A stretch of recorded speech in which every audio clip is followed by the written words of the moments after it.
no cree que Colpensiones le negará eso.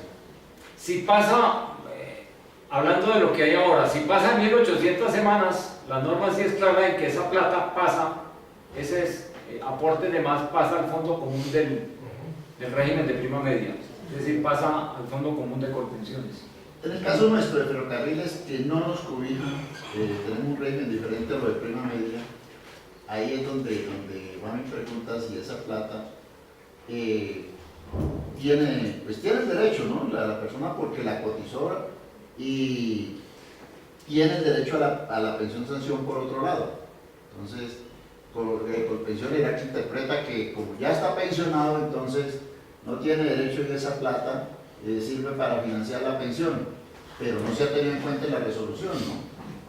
Sí, también hay otra parte donde Colpensiones dice en la página web, vuelvo y repito, en preguntas frecuentes, que cuando pues, no se tenga derecho a una pensión o aumentar la pensión, existe la obligación de que se le devuelvan los saldos.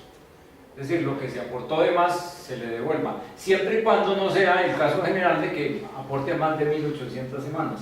¿Sí? Sí, no, que sería el caso de que del doctor Juan, de que cotizó después de que estaba pensionado. Entonces, pues, ¿qué pasa con esa cotización? Pues no es justo que lo pierda, porque en todo caso a él le descontaron y el Consejo también pagó. Pero existe la obligación por parte del Consejo, por lo menos en la parte de lo que él aportó, de devolverle la plata que aportó de más, porque realmente no le va a servir para pensión. Eso también lo dice Colpensiones. Entonces, en uso del principio de una buena interpretación favorable al trabajador y al pensionado como lo establece la Constitución política, pues debería devolverse esa plata. Y por último, tenemos de parámetro la edad requerida para obtener la pensión, que ya sabemos que es de 62 años hombres, 57 mujeres, que estuvo vigente hasta el 31 de diciembre del 2013, 60 años hombres, 55 mujeres. ¿Sí? Es más, y aquí me adelanto también algo, pero es muy importante.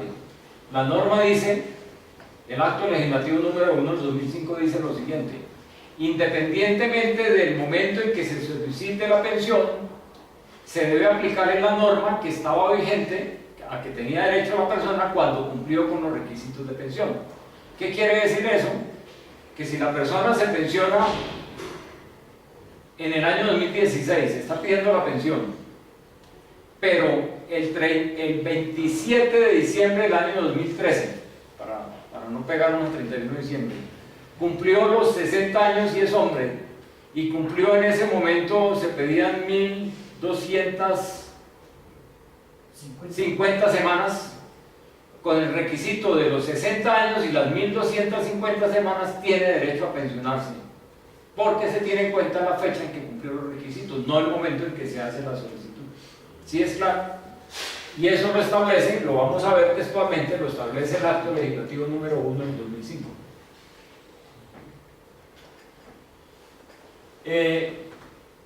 Clases de pensión según contribución y certidumbre sobre el monto de la pensión. Isabel, esta es la parte del marco conceptual que hay detrás de un sistema pensional, ya sea en Colombia o en el mundo. Entonces estamos mirando en este caso cuáles son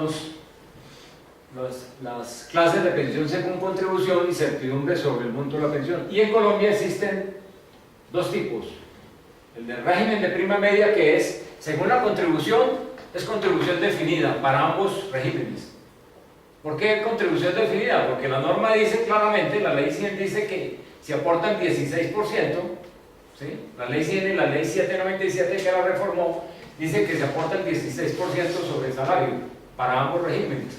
Pero según la certidumbre sobre el monto de la pensión, y ahí viene, y ojalá que lo tengan muy claro los trabajadores, ahí viene la diferencia entre un régimen que es beneficio definido, como es el régimen de prima media que administra Colpensiones, y el régimen de beneficio indefinido, que es el de régimen de ahorro individual, donde, como vamos a ver increíblemente, en el año anterior, y recuerden lo que vimos en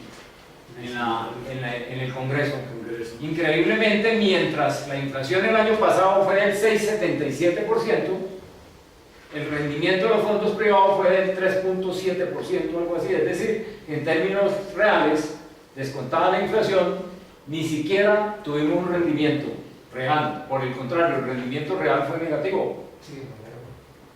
Y si el rendimiento real es negativo, y vamos a ver otro cuadro también más adelante, donde pues, nos va a preocupar mucho más, porque es cifras mucho más extendidas en el tiempo, el hecho de estar en un régimen de ahorro individual implica una incertidumbre, y ante la turbulencia que hay en Colombia y en el mundo de la economía, que va a durar mucho tiempo, porque este tema económico es muy complicado en la actualidad, es muy probable que las pensiones, los fondos privados de pensiones, los del régimen de ahorro individual, van a ser muy bajos en relación con las pensiones del régimen público, el régimen que administra por pensiones.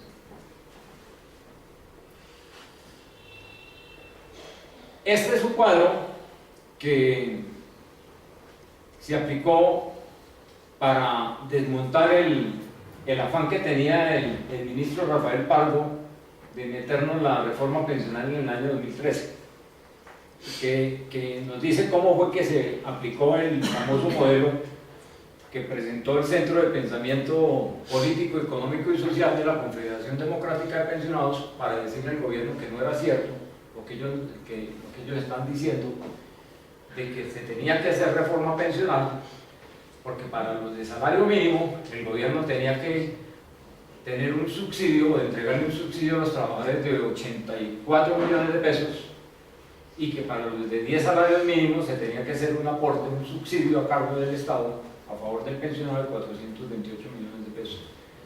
¿Qué nos muestra este cuadro? Simplemente lo que es la vida laboral activa hasta este momento, empezando a trabajar esta persona en el 2013, Camilo Alejandro García empieza a trabajar en el 2013, trabaja 25 años hasta el 2037.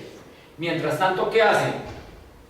Puede ser en el fondo de ahorro, en el régimen de ahorro individual o en el régimen de prima media. Mientras tanto, lo que hace es, año tras año, va cotizando y va acumulando una reserva.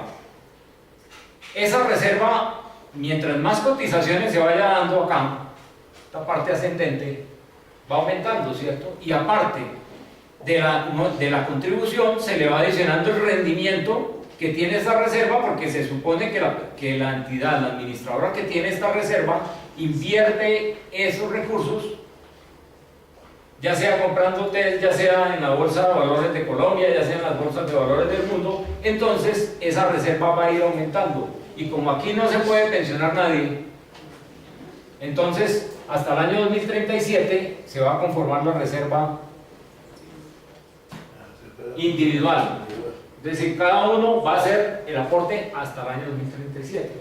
Aquí se crea la máxima reserva, y de aquí en adelante, cuando empieza a ser pensionado, esas reservas se empiezan a gastar. ¿Sí? ¿Hasta qué? Hasta que se supone, y esto también son cifras sacadas de las estadísticas de Colombia, que llaman las estadísticas vitales, se supone que teniendo 62 años hay una esperanza de vida de 25 años aproximadamente, 62 y 57, es decir, que en el año 2062 fallece el pensionado y su cónyuge, y entonces se acaba la reserva, porque se acaba la pensión. ¿Sí?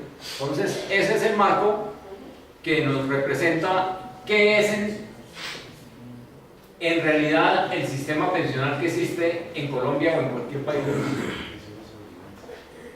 Y empezamos a mirar a partir de acá cuáles son los regímenes que según el Banco Mundial, porque esta es información del Banco Mundial que la trae un señor, un economista merchante que trabaja en el Departamento Nacional de Planeación, que asiste inclusive a las mesas de concertación sobre el salario mínimo.